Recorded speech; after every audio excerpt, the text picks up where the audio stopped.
the DNC. They elected their new leaders, and come to find out, it turns out they learned absolutely no lessons from a couple of months ago. No lessons whatsoever. In fact, this is how they began their convention. This is what started it. Go ahead. It's the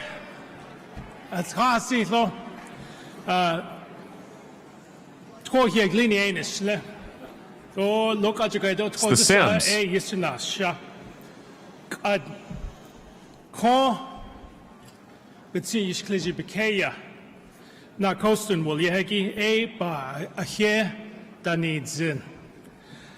Welcome. The Democratic National Committee wishes to acknowledge that we gather together to state our values on lands that have been stewarded through many centuries by the ancestors and the descendants of tribal nations who have been here since time immemorial. We honor the communities native to this continent and recognize that our country was built on indigenous lands and hope.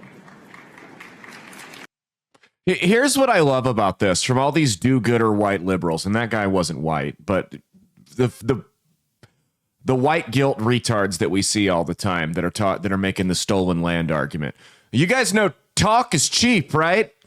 Talk is real cheap. You can say that as much as you want, the stolen land thing, but I don't see you giving that land back. Did you know you could do that? If you really feel, any of you guys that own property, if you feel guilty about what your ancestors did to the Native American, it may not even be your ancestors. Your ancestors may have been in Ireland when this was going on. But if you feel guilty about what your ancestors may or may not have done to the Native Americans, did you know that right now, today, you don't even have to wait? I'm sure someone would take you up on this offer. You can hop in your little car, drive to the nearest reservation with the deed to your property, and sell it to anybody there for $1. And that's how you can give back the land that was stolen.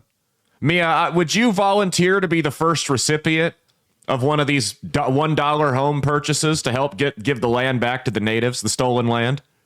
Yes. Yeah. I volunteer. Mia, in fact, Mia feels so oppressed by some of you guys that she's actually willing to buy 100 houses from you. 100 $1 houses from all of you guys because you guys fucked up that badly by living on stolen land. So if you guys really want to put your money, or lack thereof, where your mouth is, like I said, talk is cheap. We can do this stolen land bullshit and we can argue about conquered versus stolen and winning in wars and how many tribes they stole the land from before we got here. We can have that argument, or you can just give your land to the Native Americans. And fortunately, I happen to be married to one. So, and not one of those fake 2/16th Cherokee motherfuckers either. Like a real Indian. She'll take it. She'll take it. $1, $5. We'll even be generous after what you did to her people. $5. We will take the land off of your hands. If you're a business owner, if you own rental properties, even better. You can give a lot of land back to the Indians. Perfect. How about this? $1 for like house, if you have a house property. Yeah. $5 for commercial property. $5. What about apartments? Like multi-unit? That would be, I consider that commercial. Well, that'd be residential. You mean like a business investment then? Yeah. Okay. All right. We're getting a little out there. Remember, they do owe you after the land was stolen. So you don't rip yourself off there. They owe it to you. See, I'm just saying, you guys owe her the land. Just give it back. Give it back. That's all you have to do. Okay. So they don't fucking learn, do they? They don't fucking learn, and it gets worse and worse. That was honestly probably the most mild of everything you're about to see here. Take a look at this clown show. These are the idiotic rules that they have to abide by. Go ahead. Rules specify that when we have a gender non-binary candidate or officer, the non-binary individual is counted as neither male nor female, and the remaining 6 offices must be gender balanced. With the results of the previous 4 elections, our elected officers are currently 2 male and 2 female. In order to be gender balanced, we must we must elect one male, one female, and one person of any gender. So again, this is what we have to do for this vice chair race. Okay, that's enough. We have to elect one male. So that took them several hours. They had to bring their entire convention to a screeching halt to be able to meet the requirement of non-binary officers on the committee. Talk about shooting yourself in the foot. I mean, they just continue to kneecap themselves. That's the idiotic bylaws that they wrote up for themselves. And these were the people that wanted to run the whole country. Hey, here's a hell of a novel concept. How about you throw gender and race and sexuality and in this case, mental illness out the window, and you just elect the 6 most qualified people? Do you think that would be too much to ask, Mia? No. Do you think that maybe if the Democrats just focused on, I don't know, nominating and hiring qualified people as compared to, or instead of filling racial and gender quotas, that maybe, just maybe, they might not have lost to the host of The Apprentice? As a Democrat, I would want my nominee to be a Zerze. A Zerze. Yeah, a Zer. They all sound like you're having a stroke. All these gender pronouns sound like somebody who's having a stroke trying to get it out. This is the non-binary candidate in question. My name is Troy Blackwell. I know that I'm a new face to It's just a many gay of you, dude. but I'm a proud Afro-Latino from the South Bronx, New York. I got into this work because at the age of 18, unfortunately, I was the victim of a hate crime. Today, I stand before you as one of the first non-binary candidates to run in the DNC's 177-year history. That's because it's only been a thing for 3. I'm proud to be the only Afro-Latino in this race. I'm asking you to take a chance on someone like me, a proud non-binary Afro-Latino from the South Bronx. The final tally of votes. That's enough. Troy Black. Oh my goodness. What do you think of that? I am a victim of a hate crime. You know what I noticed from that video, from that clip right there? He repeated the fact that he was Afro-Latino 3 times. He repeated the fact that he was non-binary. I counted 4 times. It could have been more. And then he mentioned that he was the victim of a hate crime. And this is a guy who's running to be chair of the Democratic Party. And not once did he mention anything he had ever accomplished. Not once. All he talked about was his race and his so-called gender. That was it. We didn't hear what his background was. We didn't hear what his plans to move the party forward after the epic ass beating they just received were. We didn't hear any of his qualifications. Nothing. We heard his gender and we heard his race over and over and over again. Because in the minds of the left, that's all you need to hear, because that's solely what 2/3 of the people in the audience base their vote on, is what makes them feel good rather than what moves, in this case, their party, but on the grand scheme of things, the country forward. And that's why they're going to continue to lose. I hope to God we see 4 more years of this shit, of this crap, and that's what it is crap. Here's a compilation of the other candidates. These are very qualified individuals. Go ahead. Hello, Democrats. Hey, I am speaking, and I would love your attention. There is a black woman at this podium, and I deserve your attention like the 11 people who went before me. There's a black woman at the podium. Speaking. Good evening, Democrats. Look up here. 3 strong black women standing before you. 3 black women who, rather than just grabbing a chair, ran for chair. Probably broke a chair. Gracias por todo.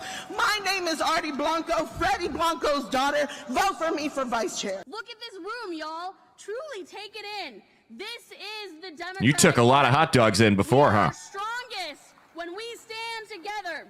We are in a time in this country when our democracy and our rights are under attack. We're at a time where black and brown people, women, and other minorities are being blamed for everything that's wrong with this country. So let's fight together for a strong Civil War Whoopi Goldberg. Democratic Party. Good afternoon, DNC. Let me say something. Over the last several days, we've seen what happens when we have the wrong. Okay, that's enough. We saw all of them. I love how they're all talking about how they're standing before you. How many of these people can stand for more than 3 minutes without having to sit down because their knees are hurting too bad? I mean, seriously. I have not checked the application. I haven't applied for it, for the gig. But Mia, is it a qualification to run for chair of the DNC to be a morbidly obese black woman? Yes. Is that well, there was one Hispanic. Was she the token? She was the token Hispanic. The token Hispanic. And the Afro-Latino. And the Afro-Latino. Well, this is how they begun the debate for chair. And again, you'll see exactly what I mean when I say that they didn't fucking learn anything from November. Go ahead. In this round, so I'm going to, I have a show of hands. How many of you believe that racism and misogyny played a role in Vice President Harris's defeat? Okay. So that's good. You all passed. Yeah, because he was going to chastise all of them, or anyone who didn't raise their hand, he was going to chastise. They don't get it. They don't get it. They don't understand. It had nothing to do with the race and gender of your candidate. Do you want to know how I know? Because every race and both genders moved toward Donald Trump. It had nothing to do with misogyny or racism, I promise you. It had everything to do with the fact that you run bullshit identity politics like this rather than actually trying to solve people's problems. And that you also ran not only the dumbest, but the most unlikable candidate in the history of this country for a major party. That played way more of a role than racism and sexism. Now, were there some idiots that didn't vote for Kamala Harris because she was black or a woman? Yeah. But those people weren't going to. Those people are such a small, minute group of people that it had no effect in moving the needle. No, by all means, though, don't reflect. Don't take into account what you did wrong. Continue to double and then triple down on this bullshit and just keep running your party into the ground. I'm here for it. I have no problem with that. I'm thrilled if that's the strategy you guys want to keep rolling with here. Go into the midterms and then eventually the 2028 election. Could you imagine how fucked we would be if these people won? If these people won because the entire country rejecting them with a fell swoop was not enough. That wasn't enough to tell them that what they did was wrong. Could you imagine if they actually won? Even if they just won the popular vote but lost the electoral college. But imagine if they won the general election and then won the Senate, or they kept the House or something like that. Could you imagine how they would, the level of bullshit we would be seeing from them? This is them post-loss in the middle of what should be a reflecting period and a come-to-Jesus moment for their party.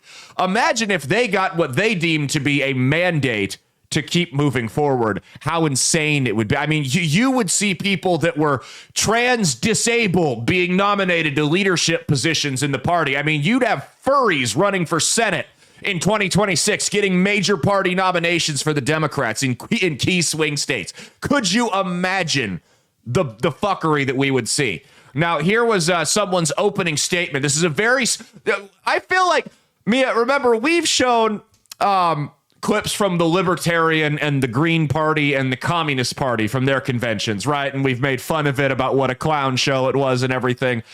This feels like we're showing one of those guys. That's what this feels like, that we're showing some minor part. Requiring a license to make toast in your own damn toaster. It does. It feels like we're showing the Libertarian convention and we're making fun of that, or the Green Party, because they're a bunch of whack jobs and weirdos, right? But it's not. This is a major party. This is a party that has almost half of Congress, almost half of the Senate, and nearly won the White House. That's them.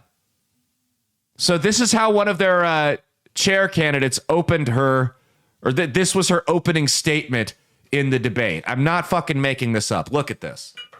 And we'll begin with the opening statements. Each candidate will have 30 seconds, and we'll start with Dr. Quintessa Hathaway. Good evening, everyone.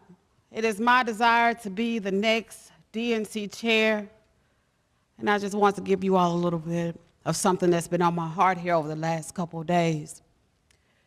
You fight on, you fight on, you fight on, you fight on.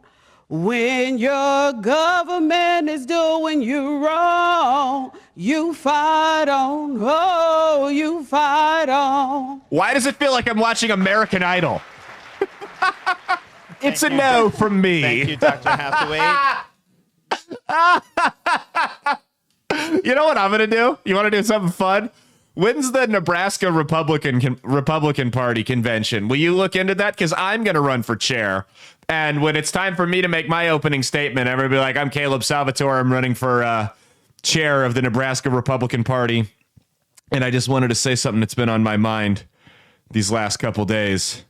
Everywhere I go, bitches always know that Charlie Sheen has got a weenie that he loves to show. Wake up, grab beer, shave beard. Okay, I'm not going to sing the whole. You guys know that song. It's a fantastic song. It's my go-to at karaoke. What are we doing? This is so stupid. What are we doing? I'm at a loss. Well, I mean, so there was a Quinnipiac poll. Quinnipiac? I don't fucking know. I don't know. A Quinnipiac poll that came out, and this is a left-leaning publication, mind you, that polled people on how they viewed both political parties, Republicans, Democrats, and independents. And the Republicans were viewed 43% favorable and 45% unfavorable, which is kind of meh. Whereas the Democrats were viewed 31% favorable and 57% unfavorable. Now, that was before this clown show. They just don't understand. And at this point, here's their problem.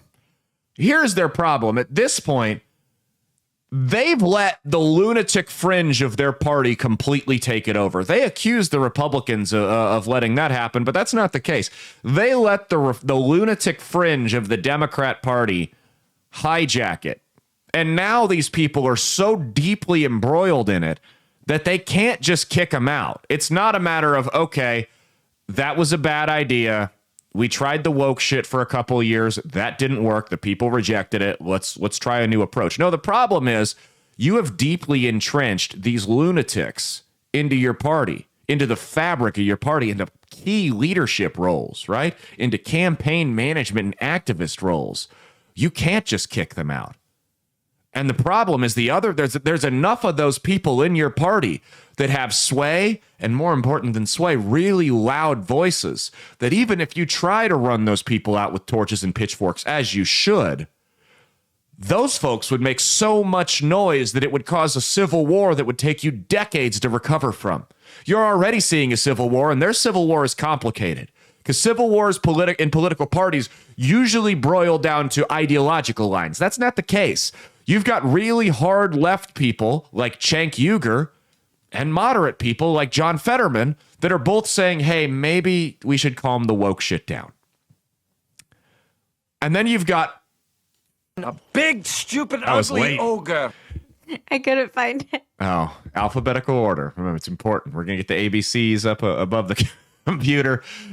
But then you've also got people that are so-called moderates like Kamala Harris and left-wing lunatics like Ilhan Omar and AOC that want to continue to double down on the woke nonsense. So it's not split along partisan or ideological lines. It's much more complicated, and it's going to take them a long time to get themselves out of it. It's going to have to be navigated closely. Now, they'll win some elections along the way. It's not total destruction, but if they want to be at a point where they're in a position to win the presidential election in 2028 and, take the Senate and House back, they've got a lot of soul searching to do. And I think if this is this early, but if this is any indication, they're not going to do it. They're just going to continue down this path to destruction. It's like watching someone drink themselves to death. They're not going to stop.